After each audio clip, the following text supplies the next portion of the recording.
Usha ಕೈರುಚಿ YouTube ಚಾನಲ್ಗೆ ಸ್ವಾಗತ. ನಾನು ಇವತ್ತು ಪಡವಲಕಾಯಿ ಕೂಟ್ ಮಾಡ್ತಾಯಿದ್ದೀನಿ. ಬೇಳೆ ಇಲ್ಲ ನೋಡೋಣ. ಇದಕ್ಕೆ ತಗೊಂಡಿದ್ದು ಪದಾರ್ಥ ಅಂದರೆ ಒಂದು ಸಣ್ಣ ಪಡವಲಕಾಯಿ, ಒಣಕೊಬ್ಬರಿ ಒಂದು ಅರ್ಧ ಬಟ್ಲು, ಆಮೇಲೆ ಇದು ಹುರಿಯೋಕ್ಕೆ ಜೀರಿಗೆ, ಉದ್ದಿನಬೇಳೆ, ಮೆಣಸು ಒಂದು 10-12 ಮೆಣಸು, ಒಂದೇ ಒಂದು ಮೆಣಸಿನ್ಕಾಯಿ ಹಾಕ್ಕೊಂಡಿದ್ದೀನಿ. ಒಂಚೂರು ಖಾರ ಇದೆ ಇದು, ಅದನ್ನು ಒಂದೇ ಒಂದು ಹಾಕ್ಕೊಂಡಿದ್ದೀನಿ. ಒಂದು ಸ್ವಲ್ಪ ಕರಿಬೇವು, ಇದಿಷ್ಟನ್ನು ಹುರಿಯೋಕ್ಕೆ ಇಟ್ಕೊಂಡಿದ್ದೀನಿ. ಇದನ್ನು ಒಗ್ಗರಣೆ ಇಟ್ಕೊಂಡಿದ್ದೀನಿ. ಇಂಗು, ಸಾಸಿವೆ, ಜೀರಿಗೆ ಮತ್ತು ಒಗ್ಗರಣೆಗೆ ಅರಿಶಿಣ. ಅದ್ರ ಜೊತೆ ನಾನು ಒಂದು ಸ್ಪೆಷಲ್ ಅಂದರೆ ಒಂದು ಅರ್ಧ ಚಮಚ ಗೋಧಿ ಹಿಟ್ಟನ್ನು ಇದರೊಳಗೆ ಫ್ರೈ ಮಾಡೋಳಕ್ಕೆ ಕೊನೆಗೆ ಹಾಕ್ಕೊಂಡು ಮಿಕ್ಸರ್ಗೆ ಹಾಕೋಕ್ಕೋಸ್ಕರ ಇಟ್ಕೊಳ್ತೀನಿ. ಇದು ಗೋಧಿ ಹಿಟ್ಟು. ಇದಕ್ಕೆ ತುಪ್ಪ, ಒಗ್ಗರಣೆಗೂ ತುಪ್ಪ ಮತ್ತು ಇದನ್ನು ಸ್ವಲ್ಪ ಫ್ರೈ ಮಾಡೋಕ್ಕೆ ತುಪ್ಪ ಹಾಕ್ಕೊಳ್ತೀನಿ. ಇದು ಬಹಳ ಬೇಗ ಆಗೋವಂಥ ಅಡುಗೆ ನೋಡಿ. ಇದಾಗ್ತಾಯಿದೆ, ಇಷ್ಟೇ ಇದು ಆಗ್ತಾಯಿದೆ.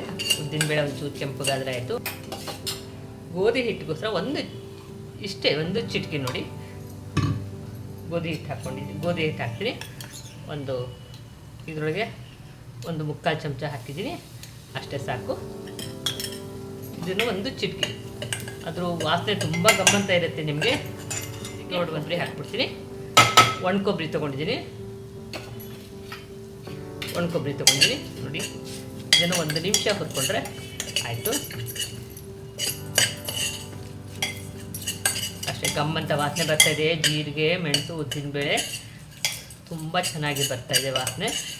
ಇದು ನೆಕ್ಸ್ಟು ನಾವು ಇದನ್ನು ಮಿಕ್ಸರ್ಗೆ ಹಾಕ್ಕೋಬೇಕು, ಸ್ವಲ್ಪ ಆರಲಿ.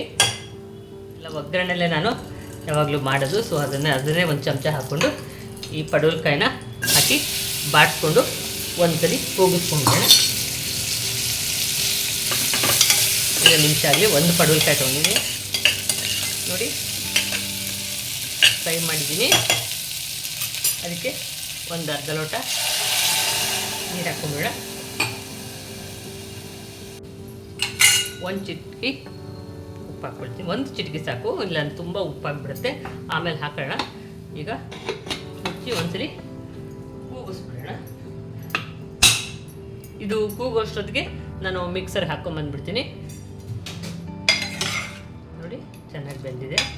ಈಗ ನಾನು ಇದು ರುಬ್ಕೊಂಡಿದ್ದು ನೋಡಿ ತುಂಬ ಚೆನ್ನಾಗಿದೆ, ಅದನ್ನು ಹಾಕ್ಬಿಡ್ತೀನಿ. ಇದಕ್ಕೆ